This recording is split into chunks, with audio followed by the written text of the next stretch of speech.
Hindi online classes में आप सभी का स्वागत है। आज हम वर्णमाला विशेष तथ्य देखेंगे। हिंदी वर्णमाला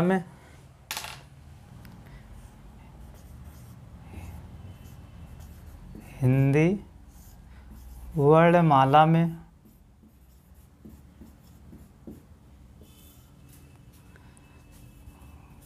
कुल अक्षर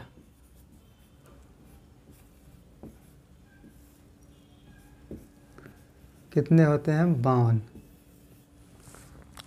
हिंदी वर्णमाला में कुल अक्षर कितने? 52, जिनमें स्वर कितने होते हैं? स्वर होते हैं 11। व्यंजन होते हैं कितने? 33। अब प्रश्न यहाँ से बनता है कि हिंदी वर्णमाला में कुल अक्षरों की संख्या कितनी होती है? तो हमारा जो उत्तर होगा क्या होगा? 52 होगा। पूछा ये जाए कि जो 52 अक्षर हैं उसमें स्वर कितना होता है और व्यंजन कितने होते हैं, तो हम बताएंगे उसमें स्वर की संख्या 11 होती है और व्यंजन की संख्या 33 होती है। अब जो स्वर वर्ण है इसमें जो है कुछ मूल स्वर होते हैं, जिनमें आपका आ, ई, उ और री, ये आपके मूल स्वर हैं। अब पूछा जाए कि हिंदी वर्णमाला में मूल स्वरों की संख्या कितनी होती है, तो मूल स्वर कितने होते हैं? 4 होते हैं। हिंदी वर्णमाला में मूल स्वर 4 होते हैं। अब इसके बाद एक होता है संधि स्वर। इन्हीं स्वर में संधि स्वर। संधि स्वर में इनकी संख्या होती है 7।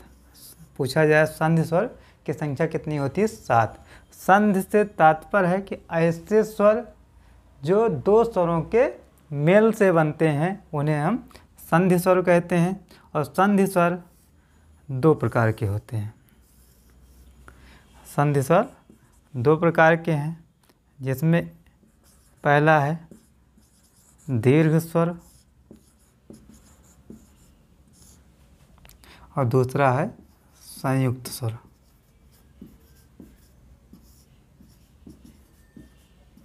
अब दीर्घ स्वर में कौन कौन सा स्वर आता है? जिसमें आ, ई, उ, ये 3 स्वर हमारे दीर्घ स्वर होते हैं। पूछा जाए कि दीर्घ स्वरों की संख्या कितनी होती है, तो हम बताएंगे 3। अब दूसरा है इसी में संयुक्त स्वर। संयुक्त स्वर इसमें कौन कौन से स्वर आते हैं? इसमें आपका ए, आई, ओ, औ, ये 4 आपके संयुक्त स्वर होते हैं। मूल स्वरों की संख्या 4, संधि स्वर 7। अब संधि स्वर को 2 भागों में बांटा गया है। एक दीर्घ स्वर है, इसमें आ, ई, उ,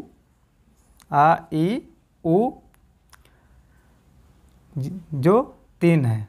और संयुक्त स्वर में कौन कौन से स्वर आते हैं? ए, आई, ओ, औ, इनकी संख्या 4 होती है।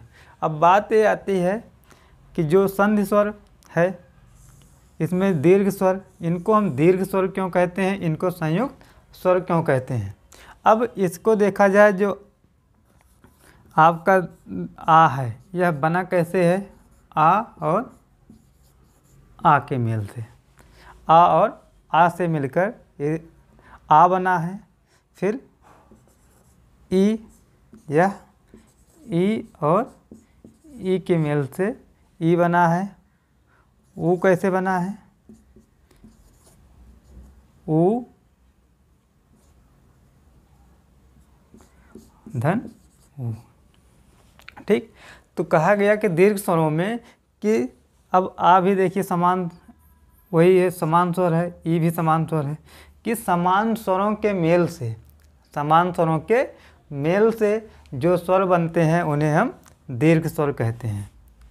समान स्वरों के मेल से बनने वाले स्वर को हम दीर्घ स्वर कहते हैं। इनकी संख्या 3 होती है।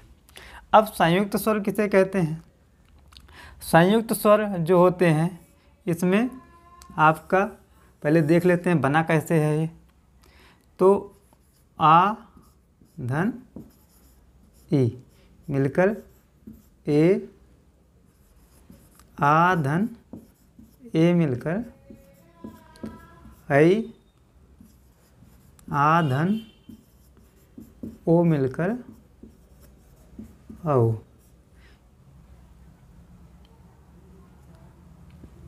और आ धन ऊ मिलकर ओ। ये 4 स्वर हमारे संयुक्त स्वर हैं। यहाँ पे देखते हैं आ क्या है, अलग स्वर है, ई क्या है, अलग स्वर है। तो यहाँ इसकी परिभाषा बनेगी कि भिन्न स्वरों के मेल से, भिन्न स्वरों के मेल से जो स्वर बनते हैं उन्हें हम संयुक्त स्वर कहते हैं।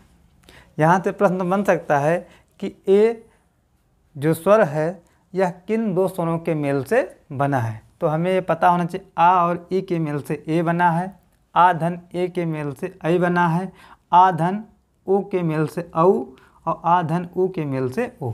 ये आपके संयुक्त स्वर और दीर्घ स्वर हो गए। इसके बाद हम बात करते हैं व्यंजन की। व्यंजन के बारे में क्या जानना है कि हिंदी वर्णमाला में व्यंजन की संख्या 33 होती है। हिंदी वर्णमाला में व्यंजन की संख्या 33 होती है। अब उन 33 व्यंजन में कौन कौन से व्यंजन आते हैं उसको देख लेते हैं। मूल व्यंजन 33 या व्यंजन की संख्या 33। अब उनमें कौन कौन से व्यंजन आते हैं? तो इसमें पहला आता है आपका स्पर्श व्यंजन। स्पर्श व्यंजन, स्पर्श व्यंजन की संख्या कितनी होती है? 25। यहाँ संख्या ही पूछा जाएगा। और फिर आपका अंतस्थ व्यंजन, स्पर्श के बाद दूसरा व्यंजन है अंतस्थ व्यंजन। इनकी संख्या होती है 4। तीसरा आपका है ऊष्म व्यंजन। इनकी भी संख्या 4। अब जो स्पर्श व्यंजन है 25, 25 4 29 4 33। तो व्यंजन यही है आपके कि मूल व्यंजन की संख्या 33 जो होती है उसमें 25 स्पर्श व्यंजन को गिनते हैं, 4 अंतस्थ व्यंजन को और 4 ऊष्म व्यंजन को। अब उस जो स्पर्श व्यंजन है कहाँ से कहाँ तक होता है? का से माँ तक, का से माँ तक ये आपके स्पर्श व्यंजन होते हैं। स्पर्श व्यंजन को वर्गीय व्यंजन भी कहते हैं। अंतस्थ व्यंजन क्या क्या होते हैं? या, रा, ला, वा।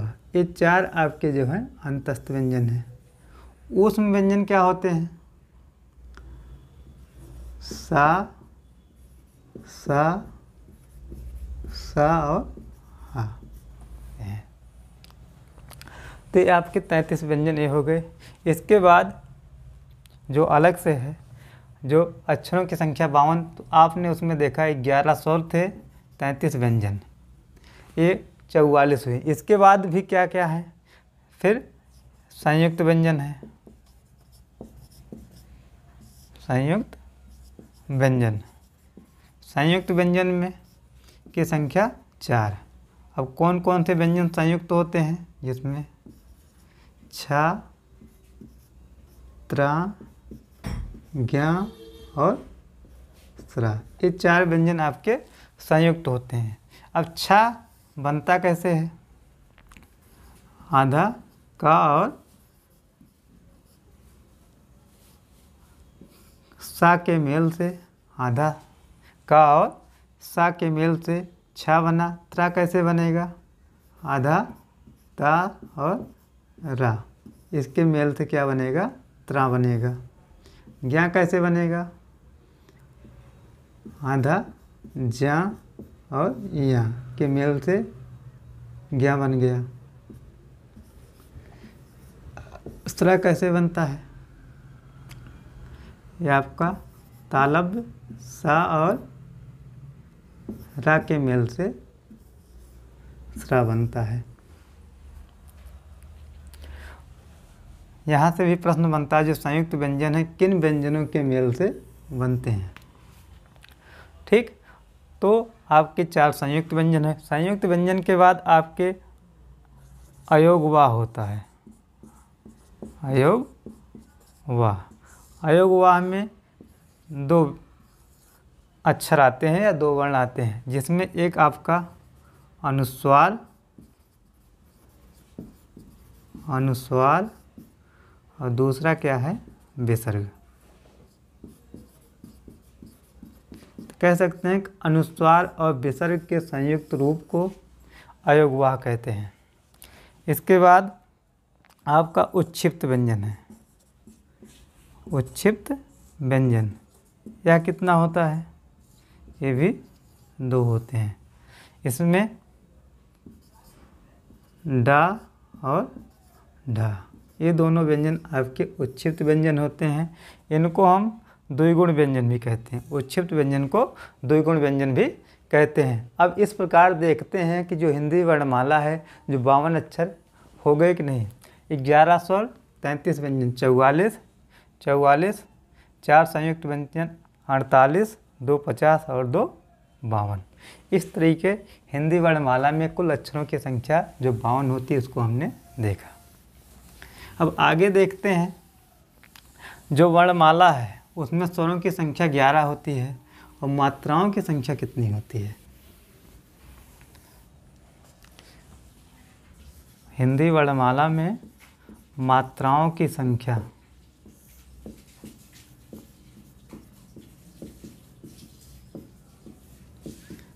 जो होती है वो 10 होती है। और किसकी मात्रा लगती है? स्वर की लगती है कि व्यंजन की? अगर हमसे पूछा जाए किन वर्णों की मात्रा लगती है, स्वर की कि व्यंजन की, तो हम बताएंगे स्वर की।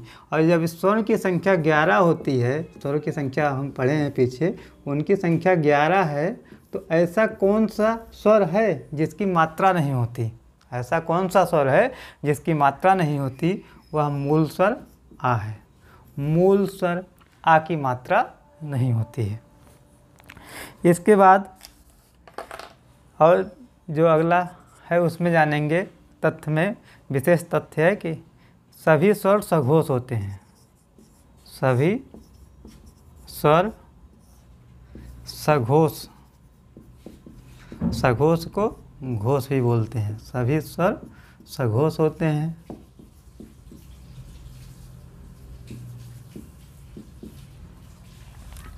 फिर आगे देखते हैं कि हिंदी वर्णमाला के सभी स्वर पुल्लिंग होते हैं। हिंदी वर्णमाला के सभी स्वर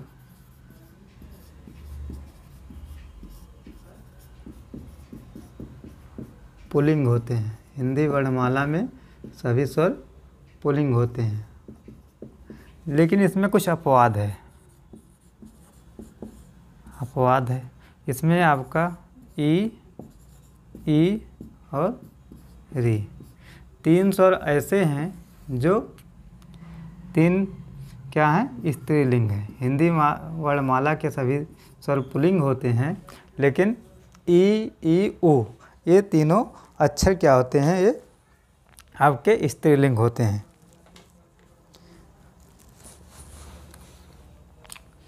इसके बाद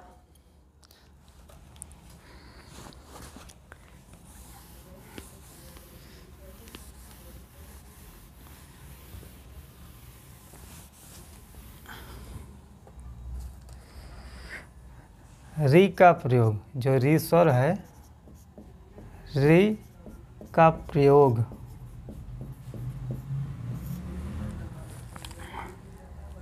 केवल तत्सम शब्दों के लिए करते हैं। केवल तत्सम शब्दों के लिए करते हैं।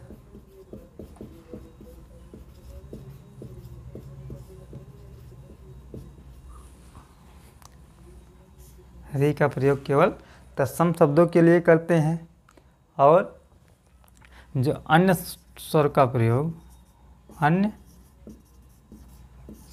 प्रयोग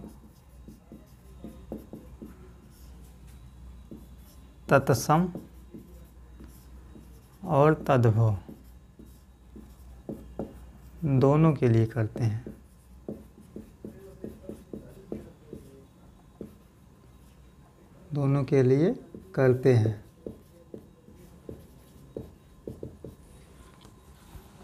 इस प्रकार आज यह वर्णमाला का टॉपिक समाप्त होता है। यदि आपको यह वीडियो पसंद आए तो चैनल को लाइक, सब्सक्राइब और शेयर अवश्य करें। धन्यवाद।